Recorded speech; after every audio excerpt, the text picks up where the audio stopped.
तो बच्चों, आज हम आपको बीकॉम सेकेंड ईयर में पढ़ा रहे हैं कॉस्ट अकाउंट।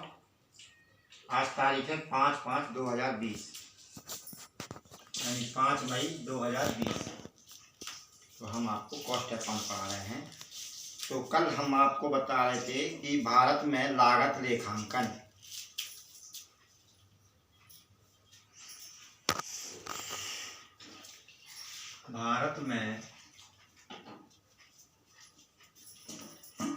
लागत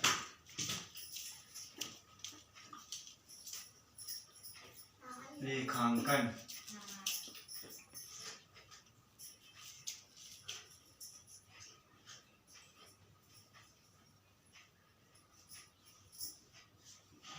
कॉस्ट अकाउंटिंग इन इंडिया हम आपको पढ़ा रहे हैं भारत में लागत लेखांकन cost accounting in India. Bharat में लागत लेखांकन जब लागू हुआ तो हमें कई बातों का ध्यान रखना पड़ा। जैसे भारत में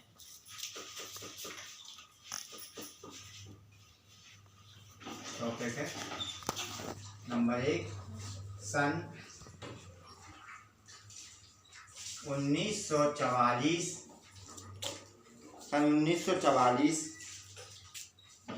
में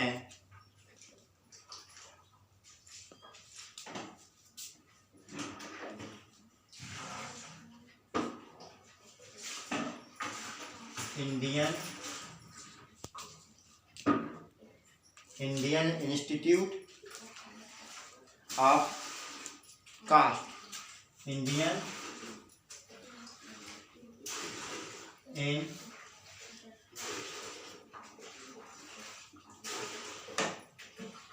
institute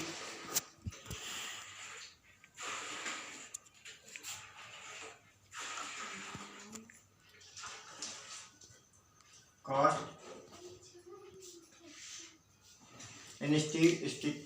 Indian institute of cost and works of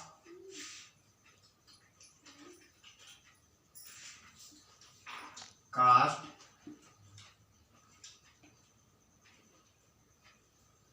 in cost and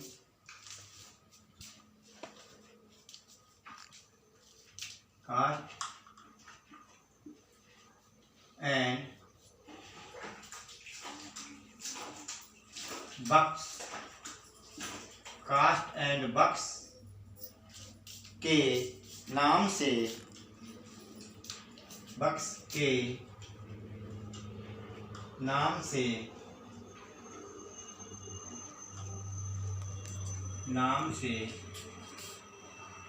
Bharat में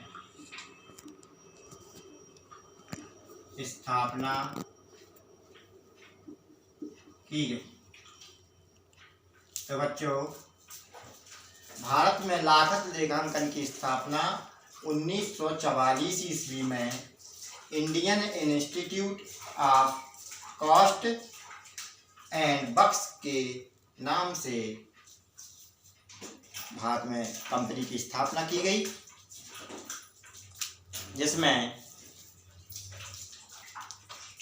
जिससे नंबर 2 जिससे भारत का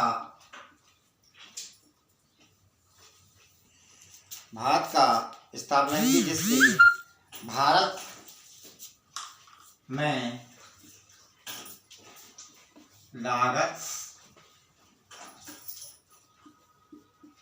लेखांकन का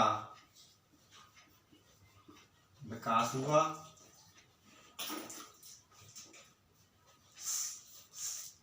तो जब 1944 में Indian institute of cost and works के नाम से भारत में स्थापना की गई, तो भारत में लागत लेखांकन का विकास हुआ, जिससे हमारा देश विकासशील देश हो गया। नंबर 3,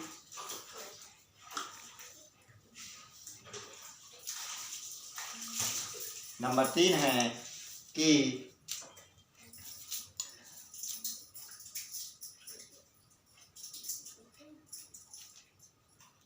भारत में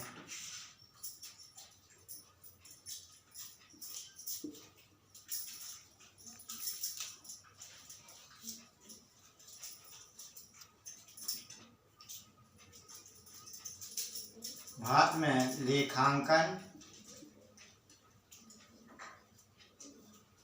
की स्थापना करने का उद्देश्य था। भारत में लेखांकन की स्थापना करने का उद्देश्य था कि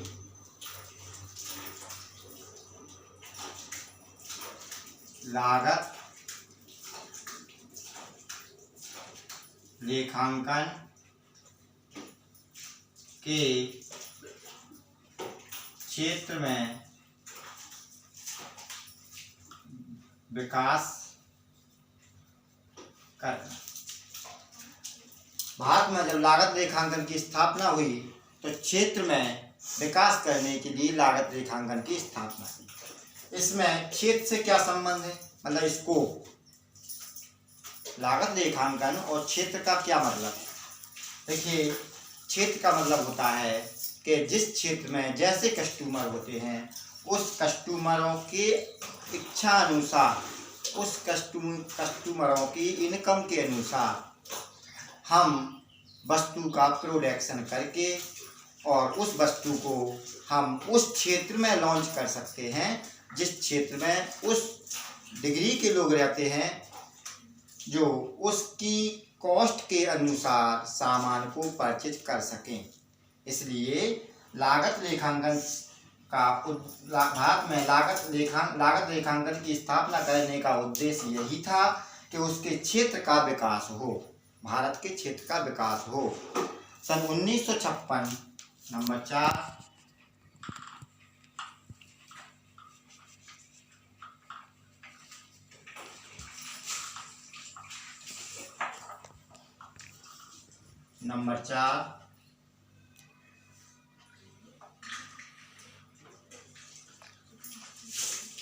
मार का नहीं चल रहा यार, मार सब खराब है। कहाँ हो? एक ही और कहाँ हो? ये रखा।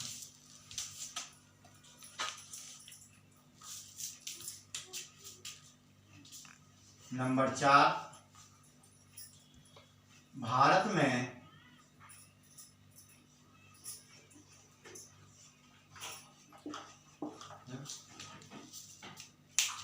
कौन सुनाए दी छोटू मारो डॉट डालो जल्दी से।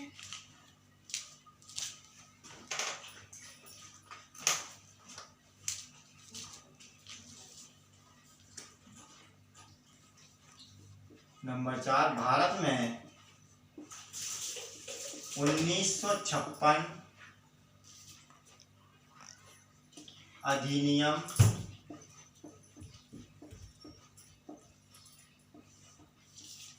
के अनुसार कंपनी की स्थापना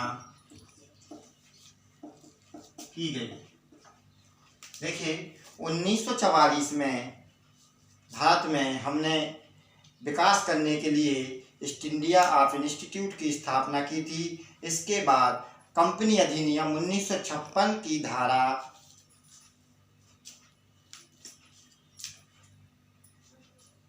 1956 की धारा 209 1956 की धारा 209 ID के अनुसार।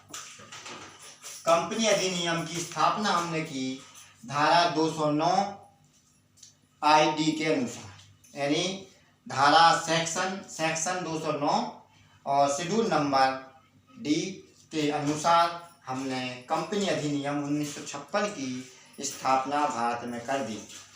नंबर 5, सन 1965 में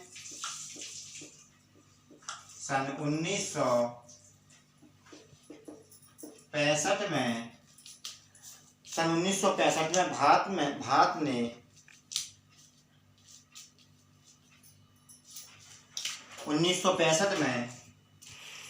भारत सरकार ने यह नियम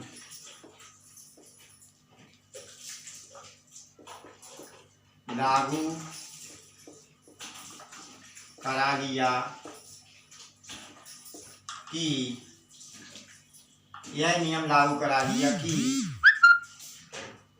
जो भी व्यापार संबंधी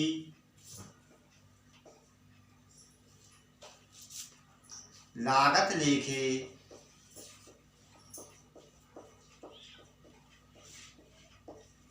किए जाएंगे,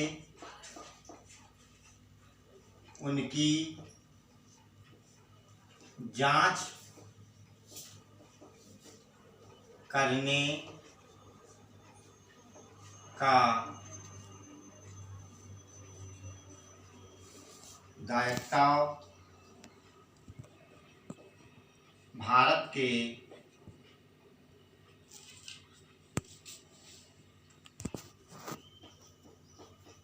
लोगों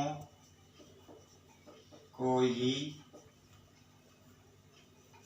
होगा। मतलब भारत के लोगों का मतलब ये नहीं है कि कोई भी व्यक्ति जांच कर सकता है, कोई व्यक्ति नहीं। 1956 में जब 1956 की धारा 209 के अनुसार कंपनी अधिनियम बनाया गया तो सरकार ने कंपनी अधिनियम तो बना दिया, कंपनी चलाने के नियम तो बना दिए, लेकिन उनकी जो कंपनी चलाने के जो कंपनी के लागत लेखा जोखा थे उनकी जांच सरकार करती थी। कौन सरकार? अंग्रेज सरकार करती थी, ईस्ट इंडिया कंपनी के लोग करते थे। तो भारत सरकार ने 1956 में एक आदेश पारित कराया कि जिसकी जांच भारत के अधिकारियों द्वारा की जाए। तो 1956 में उनको यह नियम आदेश की प्राप्ति हो गई और जांच की जाए, मतलब जांच करना, अंकेक्षण करना। अंकेक्षण मतलब खातों की ऑडिटिंग करना। इसके आगे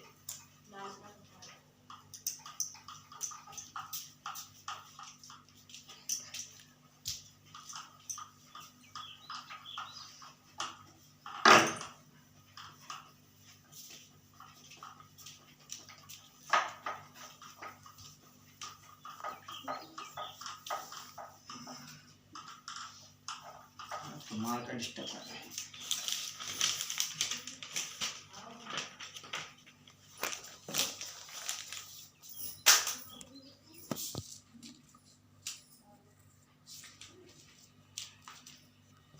इसके बाद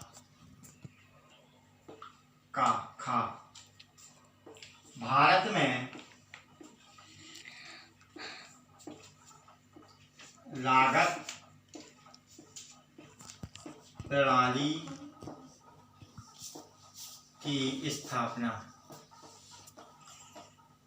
जब भारत सरकार को यह आदेश प्राप्त हो गया 1956 में कि आप अपने लागत लेखांकन से संबंधित खातों को जांच कर सकते हैं और उसके आप अंकेक्षण करा सकते हैं, तो उन्होंने भारत में लागत लेखांकन प्रणाली की स्थापना की, जिसमें कुछ नियमों को बनाया गया जो इस प्रकार हैं कि नंबर 1, भारत में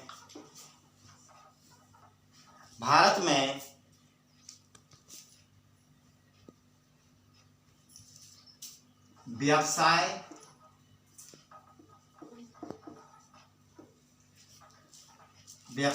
के आकार,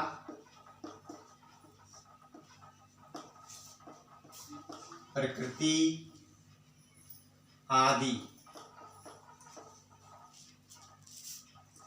को ध्यान में रखा जाए।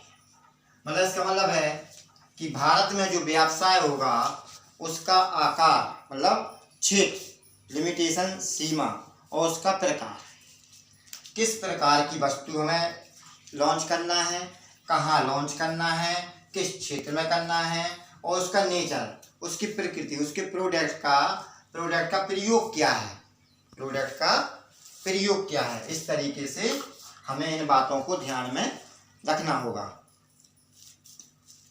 नंबर 2,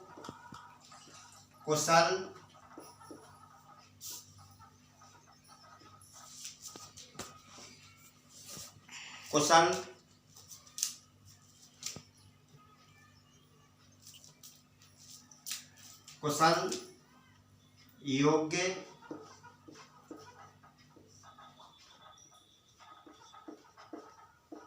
लेखपालों की नियुक्ति करना। तो भारत में क्या हुआ फिर? नंबर 2, भारत में जब आदेश पारित हो गया तो भारत में इन प्रणालियों को ध्यान में रखा गया कि भारत में व्यवसाय के आकार, प्रकृति आदि को ध्यान में रखकर व्यापार किया जाए। दूसरा, व्यापार का जो लेखा जोखा है वो कुशल योग्य लेखपालों द्वारा किया जाए। तो ऐसे लेखपालों की नियुक्ति की गई। कुशल लेखपाल भी क्या होता है? फाइनेंशियल, लेखपाल, लेखापाल, अकाउंटेंट। ऐसे अकाउंटेंट की नियुक्ति की जाए जो योग्यता रखता हो। ठीक है। नंबर 3,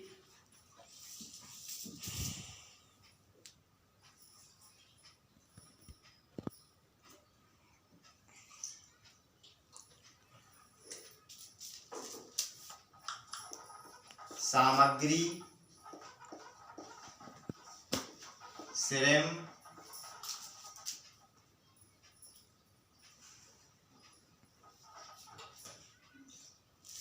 सामग्री से श्रम,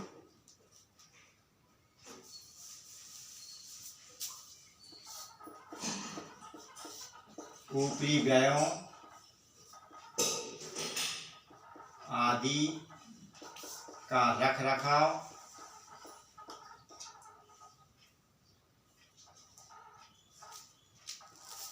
को ध्यान में रखा जाए। तो नंबर 3, सामग्री, श्रम, ऊपरी व्यय आदि का रखरखाव को ध्यान में रखा जाए। श्रम, सामग्री मतलब मटेरियल। तो मटेरियल वेस्टेज ना होना चाहिए, डायरेक्ट मटेरियल होना चाहिए। मटेरियल इनडायरेक्ट नहीं होना चाहिए, मतलब बेकार नहीं जाना चाहिए। इनडायरेक्ट मतलब ज़्यादा, जितनी ज़रूरत उतना मटेरियल आए, उस पर ध्यान रखा जाए। श्रम डायरेक्ट लेबर और इनडायरेक्ट लेबर। डायरेक्ट लेबर मतलब जितने हमें कर्मचारियों की आवश्यकता है उतने कर्मचारी रखे जाएं, उससे ज़्यादा इनडायरेक्ट नहीं रखे जाएं। ऊपरी व्यय होता है कि जो खर्चा हो रहा है, जो उनका लाभांश उनको दिया जा रहा है वो मिनिमम हो आदि। इन बातों को ध्यान में रखा जाए। नंबर 4,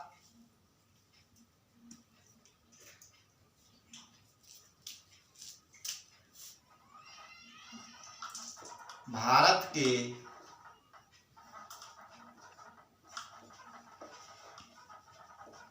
व्यवसाय में उनकी तकनीकी का ध्यान रखा जाए। मतलब व्यापार कैसे करना है, तकनीकी मीन्स व्यापार कैसे करना है, उसकी तैयारी करना, ट्रेनिंग लेना। तो तकनीकी तैयारी, मशीनें चलाना, प्रोडक्शन करना, ये सारी मतलब नंबर 4 बताए हैं। इसके आगे हम बाद में बताएंगे। तो बच्चों, आज हमने आपको कॉस्ट अकाउंट पढ़ाया, जिसमें पढ़ाया है कि भारत में लागत लेखांकन की स्थापना। भारत में लागत लेखांकन की स्थापना। तो भारत में लागत लेखांकन की स्थापना की गई, जिससे भारत का विकास हुआ। और विकास होने के लिए 1944 में जब स्थापना हुई तो east India institute of India स्थापना हुई, तो उसमें Indian institute of cost and works के नाम से कंपनी की स्थापना की गई। और स्थापना करने का उद्देश्य था कि लेखांकन के क्षेत्र में विकास हो। और सन 1956 की धारा 209 में कंपनी अधिनियम की स्थापना की गई। इसके बाद सन 1965 में भारत सरकार ने ब्रिटिश सरकार से यह आदेश करा दिया कि जो भी व्यापार से संबंधित लेखा जोखा लागत लेखांकन में होंगे, वो भारत के ही अधिकारी या कर्मचारी उसकी जांच करेंगे, अंकेक्षण करेंगे, ऑडिटिंग करेंगे। ठीक है। ये नियम पारित कराने के बाद भारत में सरकार ने लागत प्रणाली की स्थापना की, जिसमें कुछ नियम बनाए गए। उसमें नियम बनाया गया कि नंबर 1, भारत के व्यवसाय के आकार, प्रकार और उसकी प्रकृति का ध्यान रखा जाए। नंबर 2, उसमें कुशल योग्य लेखपालों की नियुक्ति की जाए, मतलब योग्यताधारी अकाउंटेंट की नियुक्ति की जाए। और नंबर 3, उसमें सामग्री, ऋण, ऊपरी व्यय आदि के रखरखाव का ध्यान दिया जाए। नंबर 4, भारत के व्यवसाय में उनकी तकनीकी का ध्यान रखा जाए और उन्हें ट्रेनिंग दी जाए। इस तरीके से भारत में विकास करने के लिए योजनाएं बनाई गई। तो बच्चों, आज हमने आपको कॉस्ट अकाउंट समझाया है, और इसमें जो भी आपकी समझ में ना आया हो तो कमेंट बॉक्स पर प्लीज़ बताएं। और यदि आपको समझ में आ रहा है तो आप कृपया लाइक करिएगा। और बच्चों, मेरा नाम my name is doctor Rampal Singh, और थैंक यू।